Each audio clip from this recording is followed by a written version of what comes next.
صلی الله علیه وسلم فرمای تر ټولو لوی غل هغه دی څوک چې له خپل مانځه څخه غلا کوي. صحابه و کرامو د نبی کریم صلی الله علیه وسلم نه پوښتنه وکړه ای د الله رسوله له مانځه څخه څه ډول غلا کیدی شي؟ رسول الله صلی الله علیه وسلم ځواب ورکړ په لمانځه کې رکوع او سجده په سمه توګه نه کول دا د لمانځه څخه غلا ګڼل کیږي. د نبی کریم صلی الله علیه وسلم د دې حدیث څخه دا خبره په ډاګه کیږي چې په لمانځه کې په پوره توجه او ډاډ سره نه ودرېدل، په رکوع او سجده کې کمی کول، د رکوع او سجدې ترمنځ جلسه نه کول له لمونځ څخه غلا کول بلل کیږي. بدبختانه چې نن سبا یو جماعت هم له داسې خلکو نه خالی نه دی. هر جماعت چې وګورې نو له لمونځ څخه غلا کوونکی پکې ضرور شتون لري. مقتدیان خو لا پرېږده چې دا مرض په ځینې امامانو کې هم شته دی. څوک چې په لمانځه کې خپل ځان او زړه دواړه الله رب العزت ته حاضر نه کړي، په داسې حال کې چې په لمانځه کې اطمینان د لمونځ له رکنونو څخه یو رکن دی، لمونځ ناقص دی، هغه لمونځ نه دی. خو بیا هم ډیر داسې خلک شته چې دغه رکن نه پر ځای کوي، یعنې په پوره توجه او اطمینان سره الله ته نه ودرېږي. په همدې اړه رسول الله صلی الله علیه وسلم فرمایي، د ابو داود حدیث دی، د انسان لمونځ بسنه نه کوي، یعنې لمونځ سم نه دی تر څو چې هغه په رکوع او سجده کې خپله ملا سیده نه کړي. په دې کې هیڅ شک نشته چې دا یو غلط کار دی او مرتکب د رټنې، ویرونې او اخطارونو حقدار دی.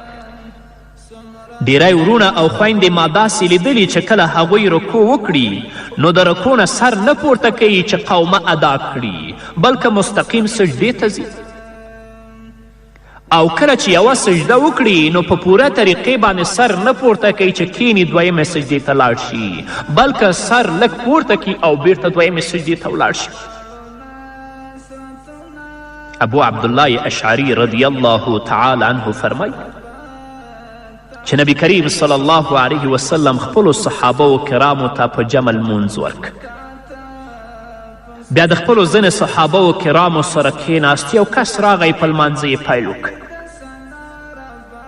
خو هغه سړي په رکوع او په سجده کې کمی کوه، یعنې په سجده کې به یې هسې د چرګ غوندې ټونګرې وهلې.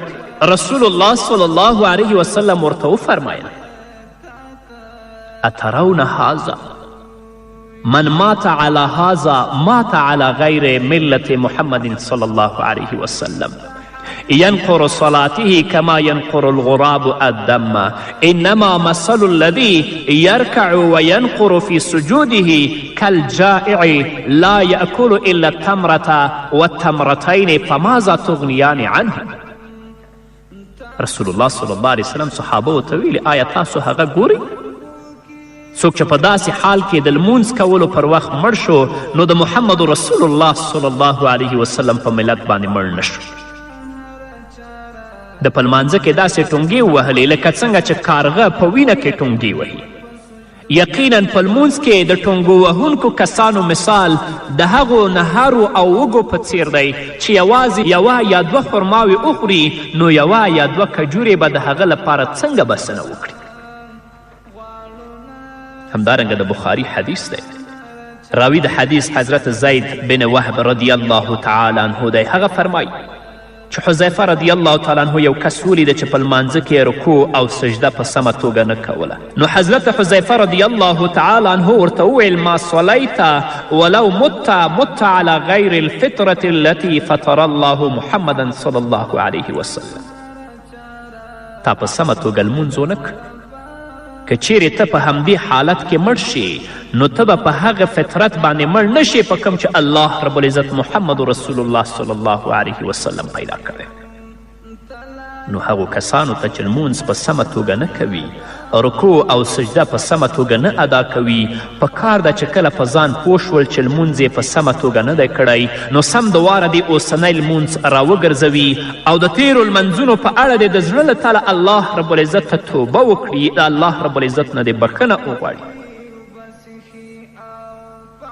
نو د ناوړه ګناهونو له جملې څخه یوه ناوړه ګناه او خطرناکه ګناه هغه په لمانځه کې غلا کول دي.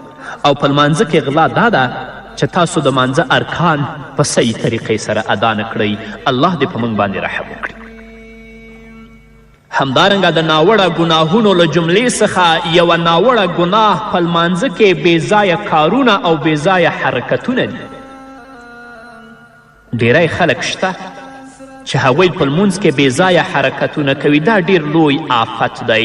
کم خلک چې په لمونځ کې بېځایه حرکتونه کوي هغوی د الله رب العزت په کلام کې دا آیت له پامه غورځولی. الله وایي حافظوا علی الصلوات والصلاة الوسطی وقوموا لله قانتین. د خپلو لمنځونو ساتنه وکړئ. په تیره بیا د مازیګر د لمانځه او د الله رب العزت په وړاندې داسې په ویره او ادب ودرېږئ لکه څنګه چې فرمان منونکی غلام ودرېږي. نه یوازې دا بلکې دوی د الله رب العزت دې مبارک کلام څخه هم عبرت نه دی اخیستی. الله فرمایي قد افلح المؤمنون الذین هم فی صلاتهم خاشعون. په باوري ډول په یقیني توګه هغو مؤمنانو بری موندلی چې په خپلو لمنځونو کې عاجزي غوره کوي. کله چې د نبی کریم صلی الله علیه وسلم څخه پوښتنه وشوه آیا موږ سجدې ته د تللو پر وخت د سجدې د ځای خاوره برابره کړو؟ نو نبی کریم صلی الله علیه وسلم ورته وفرمیل، د ابو داود حدیث دی، لا تمسح وانت تصلي فان كنت لابد فاعلا فواحدة تسویة الحسن. تاسې د لمانځه د ادا کولو پر وخت په ځمکه لاسونه مه کش کوئ. هو که چیرې ډیره اړینه وي نو یوازې یو ځل کاڼي لرې کولی شي. د علم خاوندانو لیکلي پرته له اړتیا په لمانځه کې پرله پسې حرکتونه کول لمونځ باطلوي، لمونځ فاسدوي. سره له دې چې دومره سخت وعیدونه راغلي بیا هم خلک هیڅ پام نه کوي او په لمانځه کې هغه حرکتونه کوي چې هیڅ اړتیا ورته نه وي.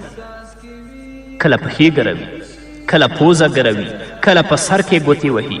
او نن سبا خو یو بله فتنه هم را پیدا شوې ده چې هغه د خلکو پام خرابوي. موبایل کله چې زنګ ورته راشي نو ورو یې له جیب څخه را وباسي او بند یې کړي. نه، مخکې له دې نه چې مانځه ته درېږي خپل موبایل خاموشه کړه. او ځینې خو لا داسې هم شته دی چې کله موبایل زنګ ورته راشي نو لومړی پرې د اوکې بټن ووهي تر څو یې غږ واوري او ځان پوه کړي چې څوک دی، له هغې وروسته بیا یې کټ کړي. ځینې خلک په لمانځه کې آسمان طرف ته ګوري، یو خوا او بله خوا ګوري را ګوري. دې ته پام نه کوي چې الله رب العزت مې نظر وانه کړي، ړوند نشم، د دې عملونو په کولو سره مې په اجر او ثواب کې کمی را نشي، شیطان مې له اجر او ثواب نه محروم نه کړي. الله رب العزت دې زموږ او ستاسې په حال باندې رحم وکړي. په دې کې شک نشته چې لمونځ بهترینه عبادت دی. داسې عبادت دی چې د دې په وسیله موږ او تاسې د الله قرب او د الله رب العزت نږدېوالی حاصلولی شو. مونځ داسې عبادت دی چې په دې کې موږ خپل رب سره خبرې کوو، خپل رب سره مناجات کوو. حتی د اصول فقه علما لیکي که یو څوک قسم وخوري چې زه خپل رب سره خبرې کوم، هغه ولاړ شي اودس وکړي، 2 رکعته لمونځ وکړي، په خپل قسم کې نه حانسیږي، ځکه په لمانځه کې خپل رب سره خبرې کول دي. لکن د دې تر څنګ نبی کریم صلی الله علیه وسلم فرمایي ډیری لمونځګزار داسې دي چې کله هغوی لمونځ وکړي نو د هغوی لمونځ په یو پلیته ټوټه کې رانغښتل کیږي، د دوی په مخ باندې ویشتل کیږي. ځکه د هغوی رکوع نه ده. په رکوع کې به یو وارې سبحان ربی العظیم ویل نه وي، سر به یې پورته کړی وي. قومه خو بلکل نشته چې د رکوع نه اوچت ودرېږي ووایي ربنا ولک الحمد حمدا کثیرا طیبا مبارکا فیه، بس سر اوچت کړي او ډایرکټ سجدې ته لاړ شي. او کله چې سجدې ته ولاړ شي هلته به یو وار او 2 وارې سبحان ربی الاعلی نه وي ویلي، سر به یې وخته د سجدې نه پورته کړی وي. جلسه خو نشته چې د لومړۍ سجدې نه راپورته شي کینی په اطمینان سره 3 وارې رب اغفر لی رب اغفر لی رب اغفر لی ووایي او دویمې سجدې ته لاړ شي. نو که زموږ رکوګانې داسې وي، قومې هم داسې وي، سجده مو داسې وي، جلسه مو داسې وي، قرائت مو برابر نه وي، په مانځه کې اطمینان او سکون خشوع او خضوع نه وي، نو داسې لمونځ به الله رب العزت په یو پلیته ټوټه کې رانغاړي او زموږ په مخ باندې به وړي. نه درنو اوریدونکو، خویندو او ورونو، چې الله رب العزت ته درېږئ ډیر په اطمینان او په سکون سره درېږئ، ډیر په عاجزي سره درېږئ، په لمانځه کې بېځایه کارونه او بېځایه حرکتونه مه کوئ، خپل مانځنه غلا مه کوئ، ځکه د آخرت په ورځ لومړنی حساب چې الله رب العزت زموږ سره کوي هغه د لمانځه حساب دی. که په دې کې کامیابه شو، وروسته امید دی چې الله رب العزت موږ کامیابه کړي، حساب په موږ باندې آسانه شي، او که خدای مو کړه په دې کې ناکامه شو، نو وروسته بیا جواب الله رب العزت ته ډېر سخت دی. الله رب العزت دې زموږ خویندو او ورونو ته د نیکو اعمالو توفیق ور په برخه کړي. د ناوړه ګناهونو له جملې څخه یوه ناوړه ګناه او سخته ګناه د جمع پر وخت له امام څخه وړاندېوالی دی. امام به سر د رکو نه نه پورته کړی، تا به د هغه نه وخته پورته کړی. امام به سر د سجدې نه نه پورته کړی، تا به د هغه نه وخته سر پورته کړی. امام به لا رکو او سجدې ته نه وي تللی، ته به د هغه نه مخکې روان یې. په دې کې شک نشته چې د انسان په طبیعت کې تعدي اغږل شوې ده. همدې خبرې ته الله رب العزت په خپل کلام کې اشاره کړې. په صورت اسراء کې الله وایي وکان الانسان عجولا، انسان ډیر تعدي کوونکی دی. همدارنګه رسول الله صلی الله علیه وسلم فرمایي د داسې نویو ترانو نعتونو او دیني مسایلو لپاره مسیحلان یې یوټیوب چینل در سره بردباري او تحمل د الله رب العزت لخوا دی او تعدي د شیطان لخوا ده. ډیر وخت داسې خلک تر سترګو کیږي چې د جمع پر وخت د امام څخه وړاندې رکوع او سجدې ته ښکته کیږي. دې ته نه ګوري چې امام الله اکبر کړی او کنه، خدا به رکوع او سجدې ته روان. په رکوع او سجده کې خو وړاندېوالی کوي، بلکې ډیر وخت داسې هم شوي چې امام لا سلام نه وي ګرځولی، خو مقتدي به سلام اړولی او په خپل ځای به ولاړ وي. سره د دې چې د دوی دغه عمل غلط او ناروا دی، بیا هم دې عمل ته نه غلط وایي، نه ورته اهمیت ورکوي او نه ورته څه پام کوي. په داسې حال کې چې نبی کریم صلی الله علیه وسلم فرمایي، د مسلم حدیث دی، اما یخشى الذي یرفع رأسه قبل الامام ان یحول الله رأسه رأس حمار. کم کس چې د امام نه وړاندې خپل سر پورته کوي، آیا هغه له دې څخه نه ویریږي چې الله رب العزت به د ده سر د خرو په سر بدل کړي؟ کله چې لمونځ کوونکي ته د لمونځ کولو پر وخت د سکون او ډاډ امر او حکم شوی، نو په کار ده چې د لمونځ پر وخت په پوره توجه او ډاډ سره د الله رب العزت مخې ته ودرېږي. ځینې داسې خلک هم شته چې د امام نه په وړاندېوالي او وروستوالي کې ترې هر څه ګډوډ شي.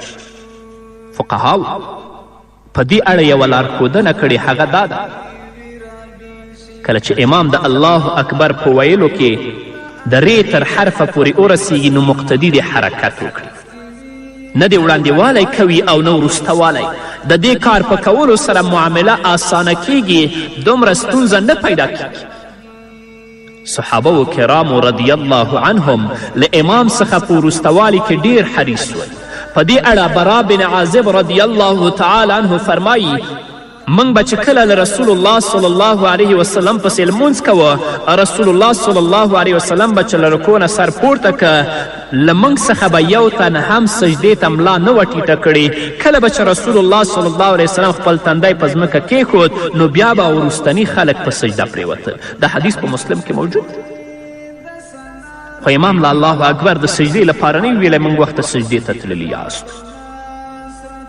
امام چې کله سر پورته کړي د رکوع نه سمع الله لمن حمده ووایي، امام له الله اکبر د سجدې لپاره نه دی ویلی، بس خلک د دې نه مخکې روان دي سجدې ته. د الله نه نه ویرېږئ. رسول الله صلی الله علیه وسلم فرمایي، اما یخشى الذي یرفع رأسه قبل الامام ان یحول الله رأسه رأس حمار. هغه کس چې د امام نه مخکې خپل سر وچتوي هغه د دې نه نه ویرېږي چې الله رب العزت به د ده سر د خره سر وګرځوي. کله چې رسول الله صلی الله علیه وسلم کله چې د رسول الله صلی الله علیه وسلم عمر ډیر شه او په حرکتونو کې سستوالی راغی نو خپلو مقتدیانو ته رسول الله وفرمایل یا ایها الناس انی قد بدنت فلا تسبقوني بالرکوع والسجود. ای خلکو زما بدن دروند شوی دی نو په رکوع او سجده کې له ما نه وړاندېوالی مه کوئ. نو هر کله چې امام په لمانځه کې د سنتو مطابق حرکتونه وکړي او مقتدیان هم له امام څخه په وروستوالي کې حریص وي نو په دې باندې پوه شئ چې دغه لمونځ سم دی او د الله رب العزت په دربار کې قبول دی. او که امام هم د سنتو مطابق لمونځ نه کوي او مقتدي د امام نه مخکې سر پورته کوي او مخکې سجدې ته روان دی دا لمونځ نه دی، دا لمونځ ناقص دی.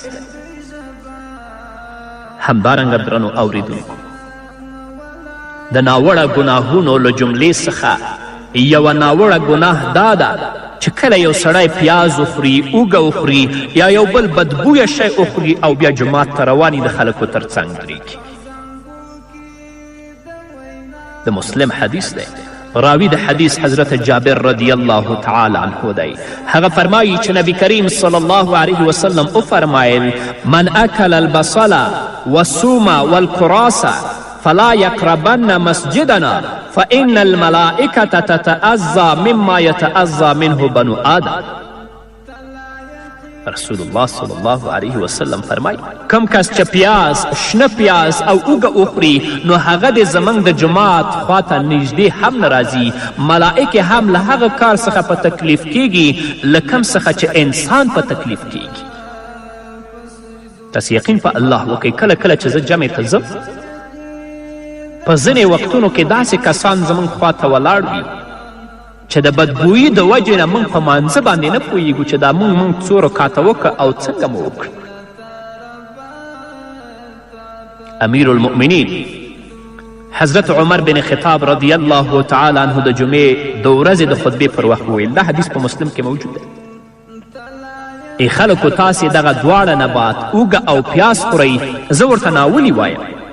ما رسول الله صلی الله علیه وسلم لیدلی چې رسول الله صلی الله علیه وسلم به د دې بوټي بوی د یو کس څخه محسوس که نو د هغه په اړه به حکم کو چې له جومات څخه وباسئ او په جنت بقیع یعنې قبرستان کې پرېږدئ. نو هر هغه کس چې خامخا دغه بوټی خوري هغه د دې بوی ختموي او بیا د جومات ته راځي. دا نه چې په کور کې د پیاز اوږه وخوړل او مستقیم جومات ته رواني. د خلکو تر څنګ درېږې چې ستا د بوی د وجې نه ملائکې هم په تکلیف دي او هغه کسان چې مانځه ته راغلي دي هغه هم په تکلیف دي. د دې امر لاندې هغه خلک هم راځي کم چې کاروبار کوي او له ناولو کالیو سره جومات ته راځي یا یې له جرابو او اړخونو څخه ناولی بوځي او له دې سره جومات ته ننوځي. نه، الله رب العزت په خپل کلام کې فرمایي یا بنی آدم خذو زینتکم عند کل مسجد. ای بنی آدمانو د هر عبادت په وخت کې په خپله ښکلا سینګار اوسئ. څوک د مستریتوب جامو سره جومات ته روان دي، د جومات د آدابو او د جومات د نظافت خیال نه ساتي. څوک د کار جامو سره جومات ته روان دي، د چا پښې بوی کوي، د چا د جرابې بوی کوي، د چا اړخونه بوی کوي، اصلا د جومات په آدابو نه پوهیږي. خو له دې ټولو څخه خراب او بدتره خلک هغه دي چې سګرټ وڅکي نو د سګرټ څکلو نه وروسته مستقیم بیا جومات ته رواني په جمع باندې درېږي. دوی د ګنده او ناخوښه بوی سره جوماتونو ته راځي او د الله رب العزت هغه بندگان چې پاکوالی خوښوي یعنې لمونځ کوونکي او ملائکې دوی په ستونزه کې ښکیلوي. نه ځانونه پاک کړئ، خوشبویه کړئ، پاکو جامو سره خپل رب ته ودرېږئ تر څو چې الله درنه راضي شي. کله چې تاسو یو وزیر او یو رئیس یو وکیل سره روان یاستئ په الله ووایئ چې خرنو جامو د مستریتوب جامو سره ورځئ. داسې ورځئ چې بهر سګرټ وڅکئ او د سګرټ د ستاسې د خولې نه سګرټو بوی ځي هغه سره ملاقات وکړئ. نو الله ته چې درېږئ په جومات کې د الله په کور کې درېږئ بیا ولې داسې کوئ؟ بس الله دې زموږ په حال باندې رحم وکړي. په همدې هیله درنو اوریدونکو دا وه زموږ د نن ورځې خپرونه چې ستاسو درانه حضور ته وړاندې شوه. تر بلې خپرونې پورې چې زه بیا هم ستاسو درانه حضور ته راځم تاسو ټول په لوی او بخښونکي الله سپارم. پاتې ژوند مو نیکمرغه، ښاد، بریالي او کامیاب اوسئ.